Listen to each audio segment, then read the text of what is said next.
दिसतोय ना मी दिसणार असं तू बरा सर, कल्याणच्या बुद्धभूमीचा जो विषय होता तो मार्गी लागलेला आहे. तुम्ही सुद्धा या ठिकाणी आणि बालाजी किनीकर यांनी जे निवेदन दिलं होतं, काय नेमकं त्याच्याबद्दल?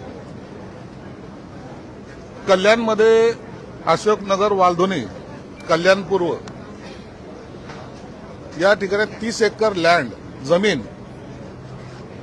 ही मोकळी आहे. अनेक वर्षापासून त्या ठिकाणी बौद्ध बांधव कार्यक्रम घेत असतात, सण साजरे करत असतात आणि आता त्या 30 एकर जागेवर काही लोक अतिक्रमण करण्याचा प्रयत्न करत होते. काहींनी अशा वावड्या उठवल्या की ही जागा आता सरकार ताब्यात घेऊन व्यापारी संकुलन किंवा इतर काहीतरी त्या ठिकाणी उभारतील, मग आपल्या जागेवरचा हक्क हा सुटला जाईल.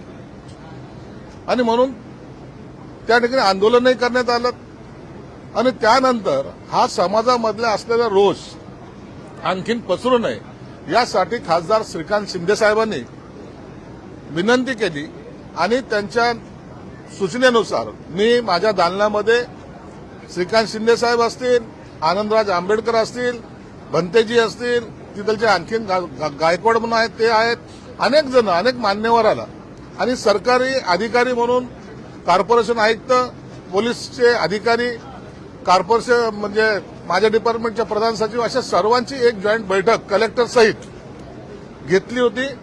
आज त्याच्यासाठी मी सभागृहामध्ये सर्व लोकांना हा मेसेज जाण्यासाठी की 30 एकर जी जागा आहे त्या ठिकाणी बौद्ध गया धर्तीवर एक मोठं आपण समाजासाठी जे हिताचं आहे तसं विपश्यना केंद्र असेल, मुलांना खेळण्यासाठी ग्राउंड असेल, हॉस्टेल्स असेल, मेडिकल कॉलेज असतील, हे फक्त समाजाच्या हिताचे जे काही प्रोग्राम आहेत त्याचंच तिथं उभारणी होईल.